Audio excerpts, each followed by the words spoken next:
If you feel like boo-boo in a relationship, you in and you feel like boo-boo, it's over, man.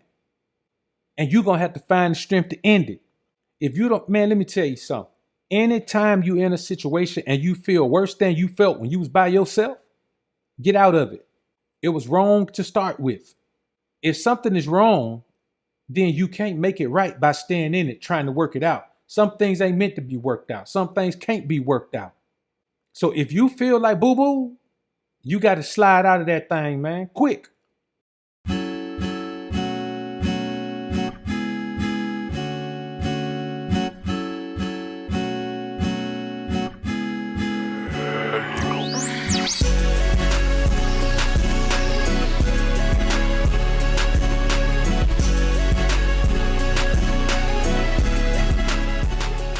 If you got to take losses, take them, but preferably she takes the losses. But you got to move on, man.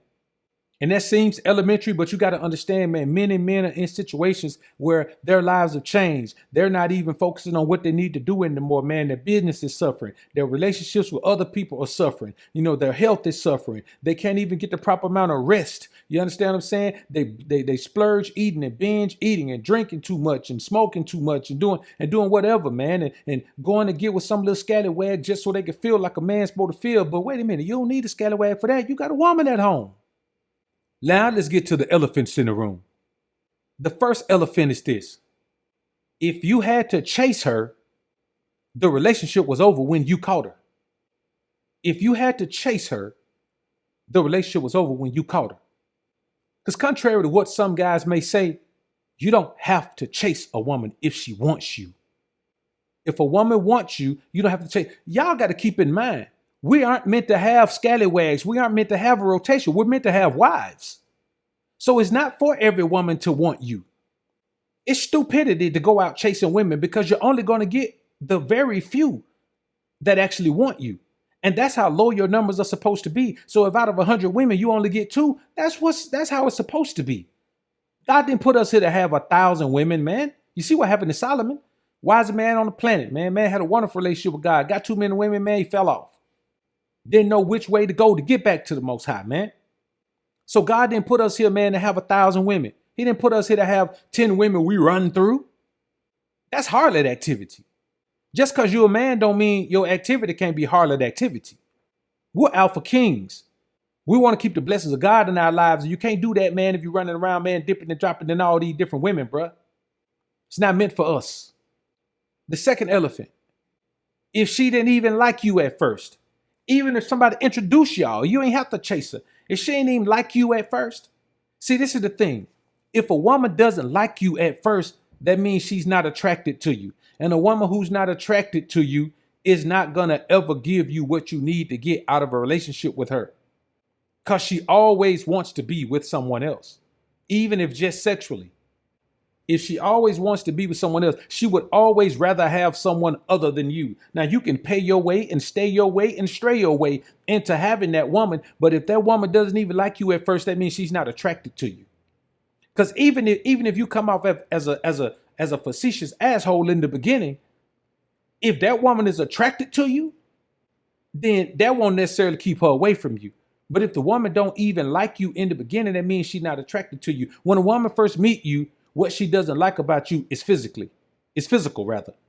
It's always physical. You're not her type. That's how it always starts with women. They don't have any deeper understanding how to try to perceive or peer into somebody's inner working. They look at you physically. Or they look at what you drive, or they look at whatever it is. If she didn't like you at first, she doesn't like you now. She's tolerating you. And any woman who tolerates you, she's not in the relationship with you. A woman can be there physically, but if she's not there mentally, emotionally, then you ain't got yourself nothing. You'll be singing that song, your body's here with me, but your mind is on the other side of town. You're messing me around. OJs. That's what you got to understand. That's what's going to happen. And you got to accept that. And you can't be trying to make something work out, man, that ain't going to work out because the woman don't even want to be there with you. The woman don't want it to work out. The third elephant. if she's still dealing with her ex in any kind of way. See, this is the thing. We ain't even talking about women who got children because we ain't dealing with them no way. We talking about a woman who ain't got a child with a man, so there's no reason for her to deal with him. If you got a woman that's still dealing with her ex, trust me, they ain't just homies. He don't want her no more, outside of maybe knocking her down from time to time. But if your woman is still dealing with her ex, bro, it was over before it started. It never started. You are in a relationship with a woman who never agreed to be in a relationship with you. I want you to understand that, man.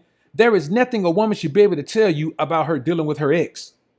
Well, we're still friends and we're still no. Somebody don't want to be still friends. If they still friends, then it's him. He don't want to be nothing more with her than knocking her down. They broke up. They're not in a relationship no more, but he's still knocking her down. And you can't accept that. You got to think about when you're dealing with a woman, whatever you accept in the beginning is going to determine whether she respects you or not. And if you don't have respect, nothing else you have matters. No amount of money, no amount of quote unquote game, no amount of none of that matters if the woman doesn't respect you. It'll never matter. And that's real talk, man. So let's get into the meat of the matter. If she's always causing breakups and you always take her back, anytime you have to say, I took her back, you shouldn't have taken her back. When you take somebody back, that means that you accept what they did and you accept that that's a part of who they are, because if somebody does it once, they're going to do it again. Believe it or not, I do consultation with women all the time, man. And I have to be honest with them. If somebody's a paying client, I have to be honest with them. They're hiring me for a service, and that service includes honesty. And when a woman tells me that she with the same man and he's cheated on her 15 times, and every time he told her, 15 is just an arbitrary figure, but a lot of times, and he's told her every time that was the last time, he wasn't going to do it no more. He see the error in his way. He only want her. I just ask a question. Well, let me ask you something. Are you stupid or are you dumb? Because one of those has to be in play. And it's the same thing with you as a man. Are you stupid or are you dumb? Because her habits aren't going to change. Anytime you take a woman back, she knows that you'll accept it. See, what you don't understand about taking a woman back is when you take her back, that means that you forego, that you let something slide that you should never let slide. You should never let that slide. There's no way a man should let that thing slide. If it caused you to break up with her, to leave her alone, man, you can never take a woman back you left alone. Because let me tell you something. Let's say you find out she been with another dude. While y'all broken up, she with the dude.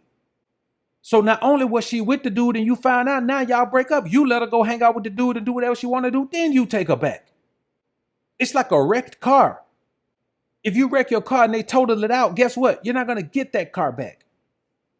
That's like them telling you, okay, man, we got your car, we're going to total it out, but you can go ahead and drive it if you want to. We kind of bent it out. We straightened it out enough for it to ride. It might hump a little bit in the road, but we straightened it out. Why are you going to take a wrecked car back when you got insurance on it and they should replace it?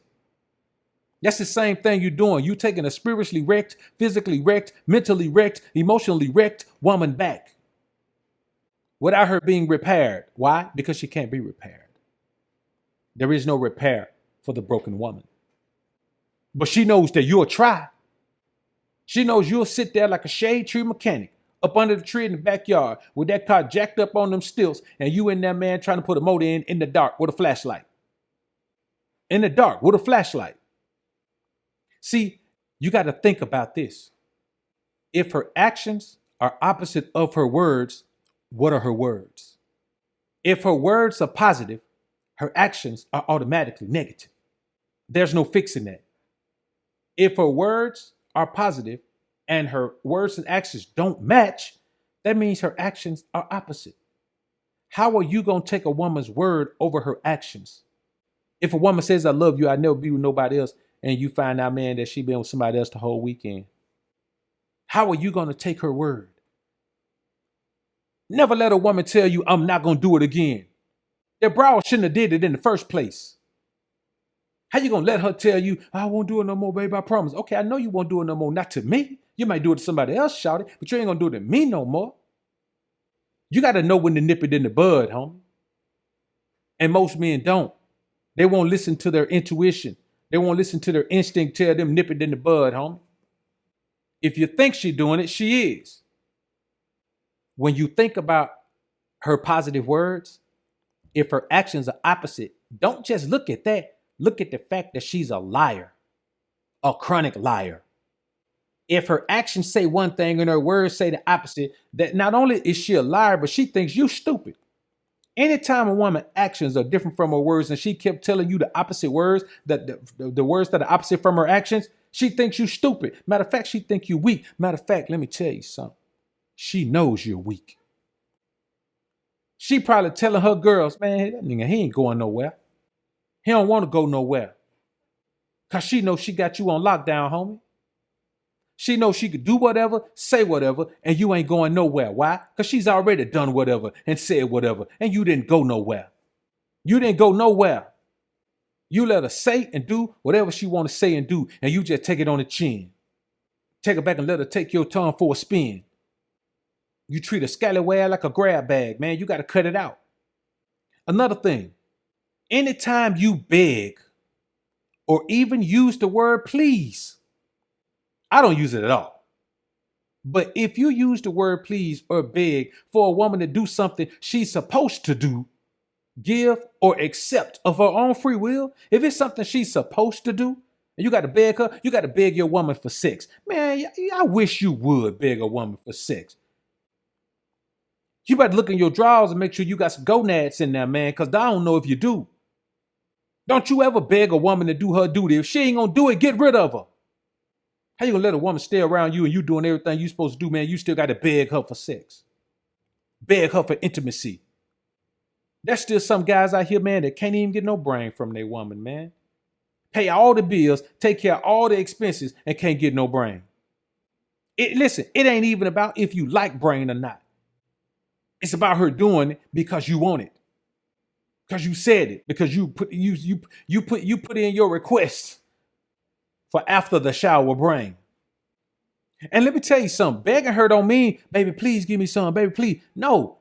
It's you trying to get it and she trying to not give it to you. And you keep trying to get it and she keep trying to not give it to you. Now, if you alpha and you got the woman all open, then that just may be a game y'all play. You know what I'm saying?